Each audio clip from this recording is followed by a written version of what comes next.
लीजिए सुनिए मुंशी प्रेमचंद के लिखे उपन्यास सेवा सदन के पहले भाग को मेरी यानी समीर गोस्वामी की आवाज में। पश्चाताप के कड़वे फल कभी न कभी सभी को चखने पड़ते हैं, लेकिन और लोग बुराइयों पर पछताते हैं। दारोगा कृष्णचंद्र अपनी भलाइयों पर पछता रहे थे। उन्हें थानेदारी करते हुए 25 वर्ष हो गए, लेकिन उन्होंने अपनी नीयत को कभी बिगड़ने न दिया था। यौवन काल में भी जब चित्त भोग विलास के लिए व्याकुल रहता है, उन्होंने निष्प्रय भाव से अपना कर्तव्य पालन किया था। लेकिन इतने दिनों के बाद आज वो अपनी सरलता और विवेक पर हाथ मल रहे थे। उनकी पत्नी गंगाजली सती साध्वी स्त्री थी। उसने सदैव अपने पति को कुमार्ग से बचाया था, पर इस समय वो चिंता में डूबी हुई थी। उसे स्वयं संदेह हो रहा था कि वो जीवन भर की सच्चरित्रता बिल्कुल व्यर्थ तो नहीं हो गई। दारोगा कृष्णचंद्र रसिक, उदार और बड़े सज्जन पुरुष थे। माताहतों के साथ वो भाईचारे का सा व्यवहार करते थे, किंतु माताहतों की दृष्टि में उनके इस व्यवहार का कुछ मूल्य न था। वो कहा करते थे कि यहां हमारा पेट नहीं भरता, हम उनकी भलमनसी को लेकर क्या करें, चाटें। हमें गुड़ की डांट डपट सख्ती सब स्वीकार है, केवल हमारा पेट भरना चाहिए। रूखी रोटियां चांदी के थाल में परोसी जाएं तो भी वे पूरियां न हो जाएंगी। दारोगा जी के अफसर भी उनसे प्रायः प्रसन्न न रहते। वो दूसरे थाने में जाते तो उनका बड़ा आदर सत्कार होता था। उनके अहलमद, मुहर्रिर और अर्दली खूब दावतें उड़ाते। अहलमद को नजराना मिलता, अर्दली इनाम पाता और अफसरों को नित्य डालियां मिलती। पर कृष्णचंद्र के यहाँ ये आदर सत्कार कहाँ। वो न दावतें करते थे, न डालियां ही लगाते थे। जो किसी से लेता नहीं, वो किसी को देगा कहाँ से।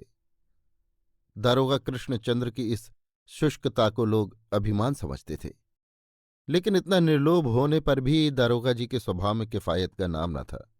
वो स्वयं तो शौकीन न थे, लेकिन अपने घरवालों को आराम देना अपना कर्तव्य समझते थे। उनके सिवा घर में 3 प्राणी और थे, स्त्री और 2 लड़कियां। दारोगा जी इन लड़कियों को प्राण से भी अधिक प्यार करते थे। उनके लिए अच्छे से अच्छे कपड़े लाते और शहर से नित्य तरह तरह की चीजें मंगाया करते। बाजार में कोई तरहदार कपड़ा देखकर उनका जी नहीं मानता था। लड़कियों के लिए अवश्य ले आते थे। घर में सामान जमा करने की उन्हें धुन थी। सारा मकान कुर्सियों, मेजों और अलमारियों से भरा हुआ था। नगीने के कलमदान, झांसी के कालीन, आगरे की दरियां बाजार में नजर आ जाते तो उन पर लट्टू हो जाते। कोई लूट के धन पर भी इस भांति न टूटता होगा। लड़कियों को पढ़ाने और सीना पिरोना सिखाने के लिए उन्होंने एक ईसाई लेडी रख ली थी। कभी कभी स्वयं उनकी परीक्षा लिया करते थे। गंगाजली चतुर स्त्री थी। उन्हें समझाया करती कि जरा हाथ रोक कर खर्च करो। जीवन में यदि और कुछ नहीं करना है तो लड़कियों का विवाह तो करना ही पड़ेगा। उस समय किसके सामने हाथ फैलाते फिरोगे। अभी तो उन्हें मखमली जूतियां पहनाते हो, कुछ इसकी भी चिंता है कि आगे क्या होगा। दारोगा जी इन बातों को हंसी में उड़ा देते। कहते, जैसे और सब काम चलते हैं वैसे ही ये काम भी हो जाएगा। कभी झुंझलाकर कहते, ऐसी बात करके मेरे ऊपर चिंता का बोझ मत डालो। इस प्रकार दिन बीतते चले जाते थे। दोनों लड़कियां कमल के समान खिलती जाती थीं।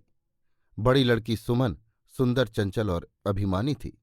छोटी लड़की शांता भोली, गंभीर, सुशील थी। सुमन दूसरों से बढ़कर रहना चाहती थी। यदि बाजार से दोनों बहनों के लिए एक ही प्रकार की साड़ियां आती तो सुमन मुंह फुला लेती थी। शांता को जो कुछ मिल जाता उसी में प्रसन्न रहती। गंगाजली पुराने विचार के अनुसार लड़कियों के ऋण से शीघ्र मुक्त होना चाहती थी, पर दारोगा जी कहते, ये अभी विवाह योग्य नहीं है। शास्त्रों में लिखा है कि कन्या का विवाह 16 वर्ष की आयु से पहले करना पाप है। वो इस प्रकार मन को समझाकर टालते रहते थे। समाचार पत्रों में जब वो दहेज के विरोध में बड़े बड़े लेख पढ़ते तो बहुत प्रसन्न होते। गंगाजली से कहते कि अब 1 ही 2 साल में ये कुरीति मिटी जाती है, चिंता करने की कोई जरूरत नहीं।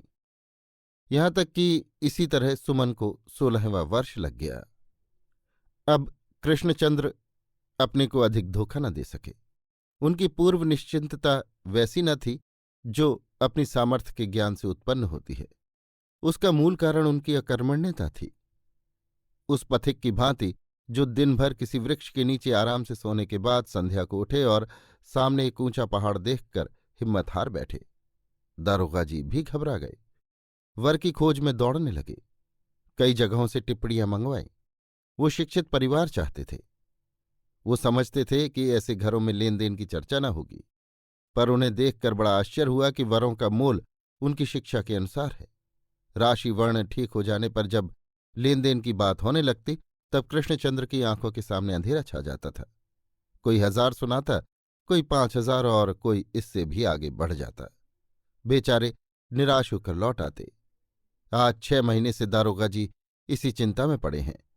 बुद्धि काम नहीं करती, इसमें संदेह नहीं कि शिक्षित सज्जनों को उनसे सहानुभूति थी, पर वो एक न एक ऐसी पख निकाल देते थे कि दारोगा जी को निरुत्तर हो जाना पड़ता।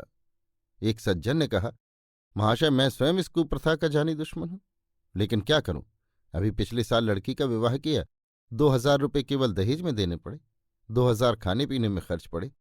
आप ही कहिए ये कमी कैसे पूरी हो। दूसरे महाशय इनसे अधिक नीति कुशल थे। बोले, दारोगा जी, मैंने लड़के को पाला है, सहस्त्रों रुपए उसकी पढ़ाई में खर्च किए हैं। आपकी लड़की को इससे उतना ही लाभ होगा जितना मेरे लड़के को, तो आप ही न्याय कीजिए कि ये सारा भार मैं अकेला कैसे उठा सकता हूं। कृष्णचंद्र को अपनी ईमानदारी और सच्चाई पर पश्चाताप होने लगा। अपनी निष्प्रहता पर उन्हें जो घमंड था वो टूट गया।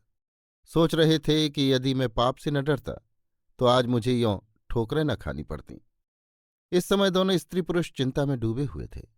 बड़ी देर के बाद कृष्णचंद्र बोले, देख लिया, संसार में सन्मार्ग पर चलने का ये फल होता है। यदि आज मैंने लोगों को लूट कर अपना घर भर लिया होता तो लोग मुझसे संबंध करना अपना सौभाग्य समझते, नहीं तो कोई सीधे मुंह बात नहीं करता। परमात्मा के दरबार में ये न्याय होता है। अब 2 ही उपाय है, या तो सुमन को किसी कंगाल के पल्ले बांध दूं या कोई सोने की चिड़िया फंसाऊं। पहली बात तो होने से रही, बस अब सोने की चिड़िया की खोज में निकलता हूं। धर्म का मजा चख लिया, सुनीति के हाल भी देख चुका हूं। अब लोगों के खूब गले दबाऊंगा, खूब रिश्वत लूंगा, यही अंतिम उपाय है। संसार यही चाहता है और कदाचित ईश्वर भी यही चाहता है। यही सही, आज से मैं भी वही करूंगा जो सब लोग करते हैं। गंगाजली सिर झुकाए अपने पति की ये बातें सुनकर दुखित हो रही थी। वो चुप थी, आंखों में आंसू भरे हुए थे। अभी आप सुन रहे थे मुंशी प्रेमचंद के लिखे उपन्यास सेवा सदन के पहले भाग को मेरी यानी समीर गोस्वामी की आवाज में।